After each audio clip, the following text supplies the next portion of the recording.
18절에서 22절까지 말씀드리겠습니다. 요한복음 2장 18절에서 22절까지의 말씀을 제가 공독해 드리겠습니다. 이에 유대인들이 대답하여 예수께 말하기를 내가 이런 일을 행하니 무슨 표적이 우리에게 보이겠느냐.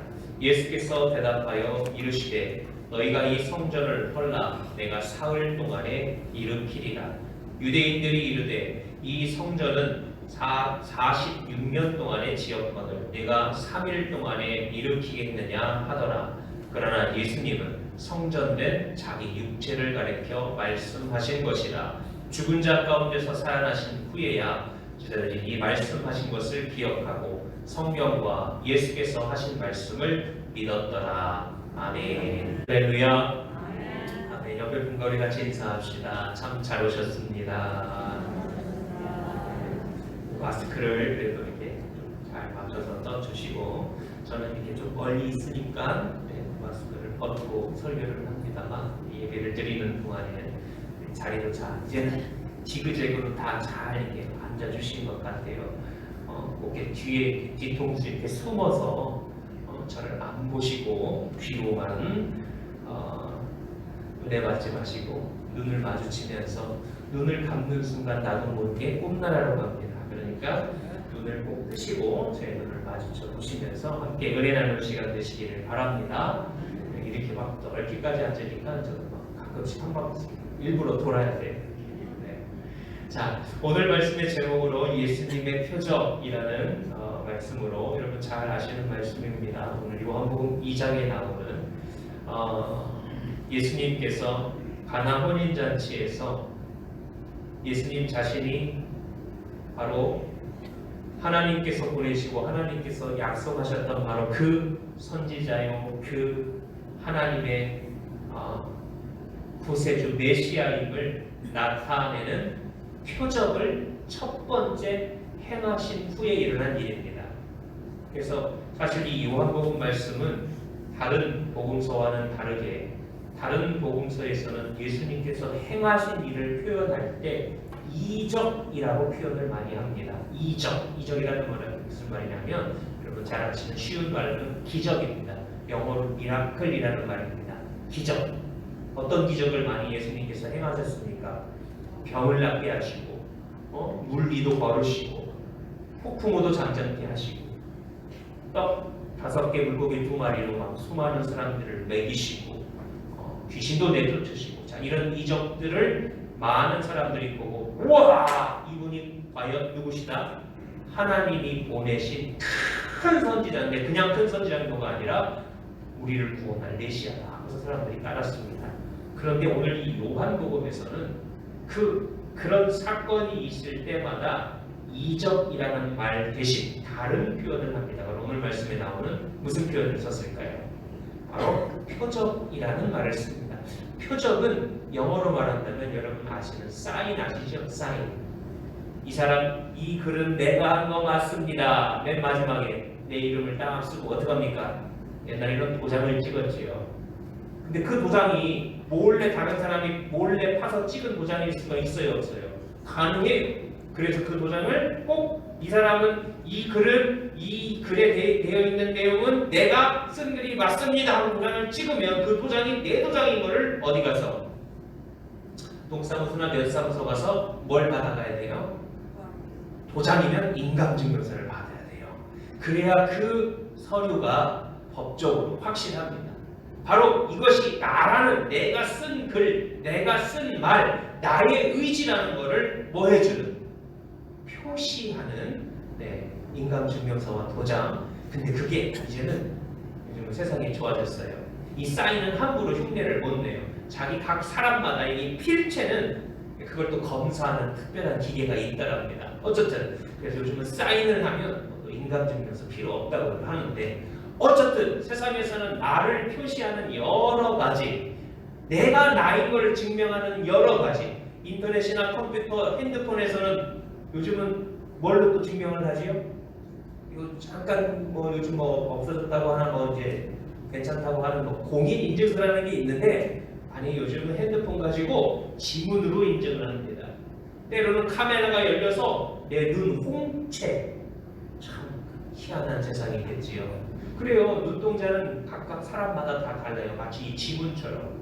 어떤 경우에서는 어떤 은행에서는 내 얼굴을 카메라로 얼굴을 비치면 그게 나인 걸. 아, 이 사람이 맞구나 나를 확인하는. 자, 이 모든 것이 오늘 표시이라고 하는 사인이라고 하는 의미를 설명해 드리려고 말씀을 드린 겁니다. 내가 나인 것을 증명하는 표시. 마찬가지 성경에 오늘 요한복음에 예수님이 구주시라는 표시 몇 번이나 있냐면 17번이나 있더랍니다. 저는 세보지 못했어요. 성경학자들이 셌어요. 세봤더니 그래서 이 요한복음은 특별히 이 표식을 좀 중점적으로 표식을 찾아서 이렇게 쫙 읽어가면은 또 참 재미있는 그런 성경입니다. 자, 바로 오늘 그 표식 이야기를 하는 가운데에 바로 첫 번째 표식, 바로 가나의 혼인잔치에서 물을 뭘로 바꾸신? 포도주로 바꾸신 분.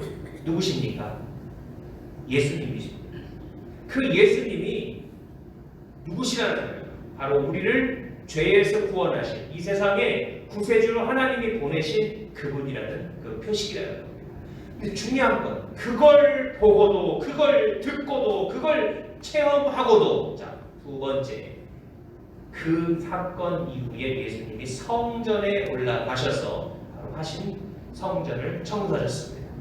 성전에 하나님 앞에 제사를 드리러 많은 사람들이 오고 가는데 중요한 건 그곳에서 뭐하는 사람들? 돈 바꾸는 사람들, 하나님 앞에 제사를 드리기 위한 제물을 바꿔주고 팔고 사는 그 모습들을 보고 채찍을 그들을 다 내쫓으시는 겁니다. 이것은 그때 주님께서 오늘 그 내쫓는 사람들이 주님께 왔을 때 당신이 누구기에 어느 권세로 그러면서 도대체 당신이 누구기에 이런 일을 하느냐? 자, 오늘 바로 그 말씀. 내 집을 아버지 집을 장사하는 집으로 만들지 말라라고 하셨을 때 바로 유대인들이 예수님을 찾아옵니다. 그래서 예수님을 붙잡고 지금 묻는 겁니다. 아니 도대체 당신이 누구기에 어떤 표시 당신이 누구인지를 우리에게 뭘 해라? 증명하라는 거예요. 증명하라. 자, 예수님이 그 질문을 듣고 오늘 답하신 내용이 바로 말씀입니다. 바로 그 유명한 너희가 이 성전을 헐라 내가 사흘 동안에 일으키리라. 근데 사실 이 말씀 때문에 결국 이 말씀의 올무가 되어 나중에 십자가에 못 박히게 되는 이유 중에 하나가 됐습니다. 성전 모독죄. 성전 모독죄의 이 말씀이 오늘 성전 모독죄를 거꾸로 예수님에게 되돌아왔던 그 말씀입니다. 근데 이 말씀의 의미를 제대로 알지 못했던 유대인들 오히려 그것을 무기로 삼아 어떻게 해서 예수님을 십자가에 못 박는 이유가 됐던 이 말씀. 자, 오늘 저와 여러분 그 말씀의 의미를 잘 깨달아 오늘 그것이 예수님이 과연 우리의 구세주가 되시는 표적이 되는 말씀을 좀 깨닫고 알고 그것이 오늘날 우리 신앙생활하는 저와 여러분 이 코로나 시대에 우리가 신앙생활을 하는 이 대한민국에서 신앙생활하는 그리스도인의 삶 가운데 필요한 표식이 무엇일까? 우리 함께 깨닫는 시간 되시기를 간절히 축원합니다. 자, 먼저는 도대체 유대인들이 얼마나 이 이스라엘 이 예루살렘 성전을 어떻게 생각을 했는지 한번 생각해 보겠습니다. 왜냐하면 그 성전을 오늘 주님이 뭐라고 하셨기에 자신의 몸을 들어 성전이라고 오늘 말씀하셨습니다. 이 성전을 헐라 사실 어떤 의미였다고요? 자기 몸을 가르쳐 예수님이 어떻게 하실 것을 여기서 헌다는 말은 예수님이 죽으신다는 것을 표현한 비유적으로 말씀하셨던 겁니다. 그러니까 성전을 헐라 자기 몸을 어떻게 해라? 죽는다라는 거예요. 내가 3일 만에 어떻게 하리라? 부활이라 그 의미. 오늘 우리는 그 말의 의미를 다 이해하고 있습니다. 우리 예수 믿는 사람으로서 그 말씀을 이해하지 못하는 사람은 없습니다. 근데 이해하는 걸로 끝나지 않습니다. 그것이 오늘 내게 예수 안 믿는 불신자들 오늘 세상이 나에게 물어봅니다. 뭐라고 물어봐요? 예수님이 구세주이신 예수님이 메시아이신 예수님이 하나님의 아들인 뭘 내놔라? 증거를 내놔라. 증표를 내놔라, 표식을 내놔라 하는 거예요. 오늘 예수님은 그렇게 대답하셨어요. 저와 여러분 뭐라고 대답하시겠습니까? 오늘 거기까지 가야 돼요. 아, 그게 그 말씀입니다 라고 끝날 것이 아니라 오늘 내 인생에 내게 내가 정말 예수 안 믿는 누군가에게, 내 가족 중에 예수 안 믿는 사람들에게 도대체 뭘 표식으로, 이 표식을 보고 예수님이 누구시다? 우리의 구세주시다, 예수님이 하나님의 아들이심을 나타내는, 증거하는 표식으로 삼게 되기를 간절히 축원합니다. 그 첫 번째는 바로 무엇이냐? 바로 주님이 자신의 몸을 무엇이라고 얘기하셨다고요? 성전이라고 얘기하셨다는 거예요. 자, 유대인들이 그 당시에 생각하던 예루살렘 성전은 오늘 말씀에도 나와 있습니다. 몇 년 동안 지금 지었다고요? 46년 동안 다 지어진 것이 아니었어요. 총 84년에 걸쳐서 지어진 성전입니다. 와, 한 건물을 몇 년 걸렸어요? 예수님 태어나기 전부터 한 20년 전부터 헤롯 대왕에 의해서 지어진 성전입니다. 사실 이 헤롯 대왕이 하나님을 잘 섬기는 사람이 아니라 무엇 때문에 지었냐면 유대인들의 마음을 살려고, 그 당시에 유대 땅을 다스리던, 원래는 나라로 따지면 로마 제국에 의해 점령당하여 속국이 되어 식민지했던 나라를 로마에서 세운 왕입니다. 그래서 이 헤롯 대왕은 원래 이방 사람이에요. 이스라엘 사람 유대인이 아닌데 돈으로 왕의 권리를 사서 세금 걷어서 위로 바치고 또 자기는 자기 나름대로 그 권세를 가지고 다스리던 그 당시에 유대인들의 마음을 살려고 뭘 하면 이 사람들이 내 말을 잘 들을까 생각한 결과 내린 결론, 무엇을 세우면 만들어주면 되겠다? 성전을 만들어주면 되겠다. 왜냐면 약 150년 전에 로마 군대에 의해 하나도 돌 위에, 돌 위에 돌 놔둔 것도 마찬가지지만 두 번째 성전이 무너진 그 상태였던 그 성전터를 보수하면서 만들었습니다. 그렇게 해서 예수님 태어나기 전 20년 전에 시작을 해서 예수님이 약 지금 한 30살 정도 되셨을 때, 20몇 살쯤 되셨을 때 어떻게 하신 거예요? 아직도 공사하고 있는 거예요. 아직도. 사실 예수님이 돌아가신 후에 또 몇 년까지냐면 약 한 35년 정도 더 지났어. 그래서 합쳐서 총 84년에 걸쳐서 이 성전이 다시 재건되어지는데, 유대 속담에 보면 이런 말이 있습니다. 성전을 보지 못한 자는 아름다움에 대해서 논할 수 없다. 이 세상에서 아름다움이라는 거를 와라고 하느냐, 와 진짜 아름답다, 멋지다, 끝내준다라는 말을 뭘 보지 못한 사람? 성전을 보지 못한 사람은 말할 자격이 없다. 그 정도로 사람의 눈에 규모로나 쓰여진 무슨 건축 양식이나 재료나 사이즈나 어마어마한, 바로 안타까운 일이 아십니까? 그렇게 지어진 성전이 6년 만에 다시 로마 디도라는 장군에 의해, 그때 예수님이 말씀하셨던 대로 돌 위에 돌 하나 남지 않고 싸그리 무너지고 지금 남아있는 게 뭐냐면 통곡의 벽이라고 하는 그 이스라엘 예루살렘의 한 편. 그리고 옛날 성전터에는 그 로마에 의해서 뭐가 세워졌지 않습니까? 후에 나중에 이슬람 사원이 지금 현재 세워져 있는 그 상태가 되어버린 그 성전. 그러니까 이 유대인들은 예수님 당시 때나 예수님 이후에나 마찬가지입니다. 얼마나 성전하면은 함부로 할 수 없는, 자기들의 어떤 막 자랑이요, 어떤. 근데 그걸 오늘 주님이 뭐라고 하셨다고요? 이 성전을 헐어봐라 했으니 오해할 만하죠. 오해할 만. 그런데 말을 못 알아들으니까 그렇게 오해했죠. 이 주님께서 말씀하셨던 이 성전은 뭘 뜻하는 말이었다고요? 예수님 자신의 몸을 얘기하는 거였어요. 그렇습니다. 우리 신앙생활하는데도 마찬가지입니다. 예수님의 관심은 건물에 있지 않았습니다. 예수님께서 만나주셨던, 성경에서 특히 요한복음에서 만나주셨던 수많은 사람들을 보면 그들의 출신, 그들의 성별, 그들의 과거 큰 문제가 졌어요. 주님이 보셨던 것은 그들의 심령, 그들의 영혼이었습니다. 아무리 46년을 짓고 나는데 84년에 걸려서 어마어마한 성전을 세웠다 하더라도 그 당시 이스라엘 백성들의 심령은 어떠했을까? 황폐함으로 수많은 세금과 핍박과 고난 가운데 시달리고 있던 그 영혼의 신음소리를 주님은 듣고 계셨습니다. 질병과 귀신과 가난에 찌들어 사는 그 사람들을 불쌍히 여기셨던 주님께서 그들을 구원하시고 그들을 자유케 하실 것. 오늘날도 마찬가지입니다. 우리가 참 이런 건물 외적으로 이런 예배 어떤 자리나 이런 환경, 이런 마이크, 기계, 전기, 이런 불 밖에서 바라보는 겉모습 필요합니다. 저는 필요하지 않다는 게 아니에요. 근데 중요한 건 그것보다 더 중요한 것이 있어요. 바로 우리의 마음입니다. 왜? 하나님께서 거하시는 어디에 거하시기에? 우리의 마음에 거하시기에.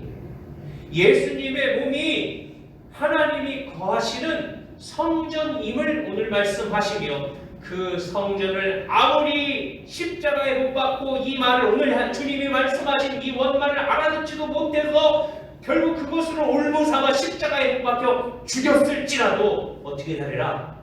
다시 살아날 것을. 하나님이 거하시는 성전을 감히 누가? 그 어느 누가 무너뜨리지 못할 것을 오늘 주님이 몸소 어떻게 하셨어요? 이걸 우리에게 표시로 내어주셨어요. 이 세상에 그 어느 누가 이런 표시를 우리에게, 세상 사람들에게 증거하실 수 있는 사람이 어디 있겠습니까? 오직 예수님만입니다. 그런데 예수님으로 끝나지 않아요. 오늘 그 예수님의 표식이 예수 이름으로 구원받은 저와 여러분의 삶에도 똑같으라는 거예요. 세상 사람들이 내게 묻습니다. 예수님이 구세주이신 표식을 내게 보여라. 똑같이 예수님에게 하셨던 것처럼 예수님에게. 너는 어떤 권세로 이런 말을 하느냐? 당신이 누구인지를 우리에게 표시를 보여주라 할 때 주님이 말씀하셨던 거죠. 바로 저와 여러분의 몸이 주님의 몸된 교회가 되면 그것이 그들에게 표식이 됩니다. 바라옵기는 저와 여러분의 몸이 예수 그리스도의 몸된 교회로서 이 세상 사람들, 하나님을 알지 못하고 예수님을 모르는 사람들에게 내가 교회, 한번 따라해봅시다. 내가 나의 몸이 교회다. 이걸 증거할 때에 그들의 눈앞에 그렇구나. 예수님이 과연 누구시다? 구세주시다. 왜? 내 머리가 되시는, 교회의 머리가 되시는 주님께서 나를 교회 삼아 주시니, 나를 교회로서 세워 주시니. 자, 저와 여러분의 몸이 교회라면 어떻게 살아야 되겠습니까? 거기까지는 말씀 안 드려도 잘 하실 겁니다. 여러분의 몸이 내 마음, 내 뜻대로, 내가 원하는 대로, 내가 먹고 싶은 대로, 내가 가고 싶은 대로, 내가 하고 싶은 대로, 내 뜻대로 마음껏 굴리는 몸뚱아리가 아니라 하나님이 쓰시고 주님이 거하시며 성령께서 역사하시는 교회가 되시기를 간절히 축원합니다. 이것이 가장 중요한, 가장 확실한 뭐라고요? 표적이라는 거예요. 표시라는 거예요. 내가 예수 믿는 사람이라는, 그리스도인이라는 표시. 그리고 이어서 두 번째로 예수님이 바로 그 표시라는 말씀을 하시면서 자신의 몸을 성전이라고 말씀하시면서 또 이어서 주신 말씀이 있어요. 바로 그게 무엇이냐? 고난과 부활입니다. 이 몸을 헐라, 어떻게 하라고요? 성전을 헐라 3일 안에 어떻게 하냐? 다시 일으키시리라. 그렇습니다. 예수님은 오늘도 살아계십니다. 언제부터? 그 2000년 전에 부활절 그날부터 지금까지. 우리는 한평생 살고 100년, 120년 살다가 죽으면 하나님이 우리를 다시 불러 세우시는 날, 그때까지 우리는 잠잔다고 그랬어요. 우리는 이 한평생이 끝났는지, 아니면 주님께서 다시 이 땅에 오시면 새로운 몸을 입고 하나님 앞에 보좌 앞에 우리는 설 겁니다. 그러나 주님은 2000년 전 이 땅에 오셨고 30년 동안 이 땅에 사시다가 공생애를 다 마치신 후에 십자가에 돌아가신 후 3일 만에 부활하신 다음 지금까지 살아계십니다. 이렇게 오래 산 사람이 있을까요? 없어요. 오직 예수님만 있습니다. 근데 그 예수님의 그 고난과 그 부활, 고난 없이 십자가에 죽는 것 없이 부활이 있을까요? 없어요.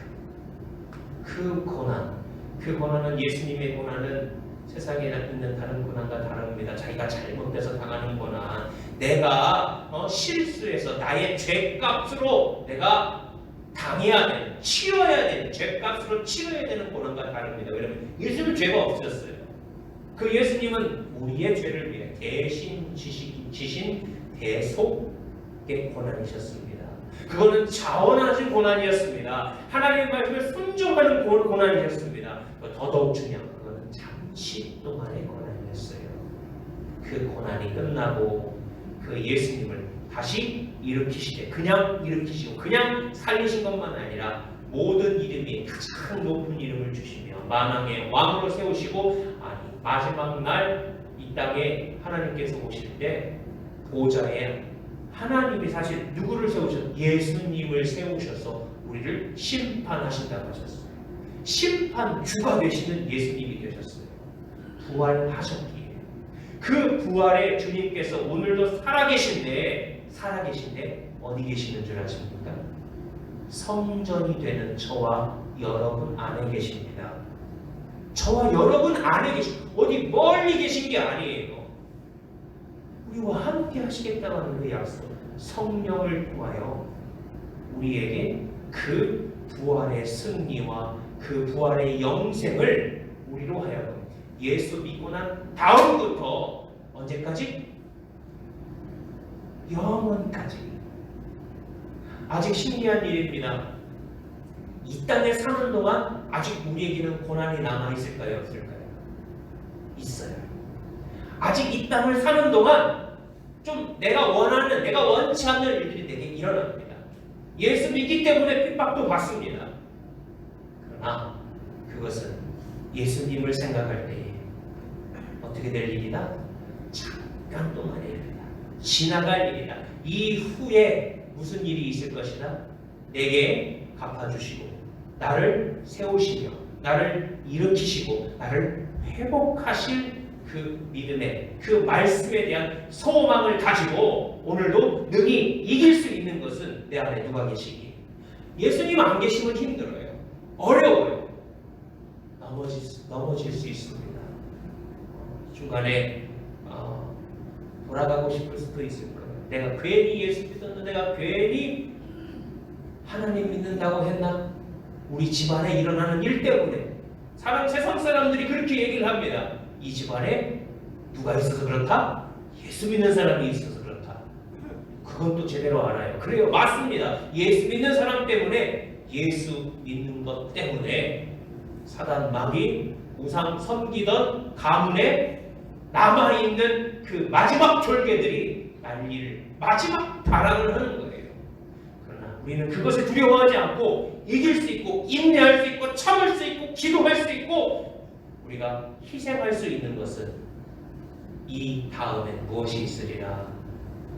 생명이 있다는 걸 우리는 알기 때문에, 예수님 때문에, 저와 여러분 안에 계신 예수님 때문에 생명이 있다는 것을, 바로 그런 여러분의 삶을, 우리의 삶을, 신앙 성도의 삶을 통하여 예수 아직도 모르는 사람, 하나님 아직도 모르는 사람, 믿어지지 않는 사람들에게 예수님이 과연 만왕의 왕이시고 영원히 지금도 살아계시며 우리의 능력이 되시는 하나님의 아들이심을 증거하는 표식이 된다는 것, 저와 여러분의 삶이 되시기를 간절히 축원합니다.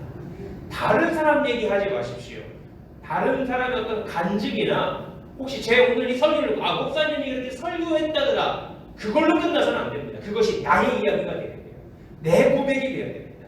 내 안에 계신, 오늘 내 안에서 역사하시는 그 그분의 영을 힘입어서 오늘도 우리 혹시 닥치는 힘든 어려운 고난과 어떤 핍박이나 어떤 십자가, 내가 져야 될 그 십자가를 내려놓고 피할 것이 아니라 담대하게 지실 수 있는 힘도 우리에게 주신다 하셨으니 그 십자가의 뒤에 영광을 바라보시며 오늘도 살아가는 복된 여러분의 그리스도의 삶이 되시기를 간절히 축원합니다. 기도하겠습니다. 하나님 아버지 감사합니다.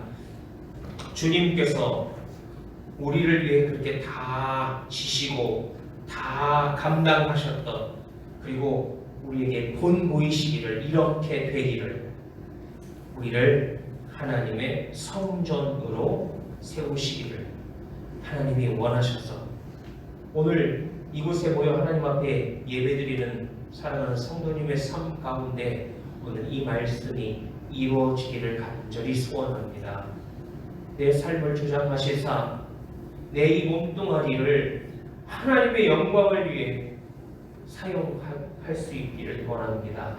주여, 악한 생각과 악한 어리석은 미련한 그런 생각들을 하나님 제거해 주시고 하늘의 지혜로 하나님의 심정, 주님의 마음을 본받은 자 되게 해 주시옵소서. 오늘도 그 예수님의 표적을 저 세상에 나가 아직도 예수 믿지 않는 우리의 가족, 우리의 자녀, 우리의 친척, 우리의 이웃들에게 증거하는 된 삶이 되게 하옵소서. 예수님의 이름으로 기도드립니다. 아멘.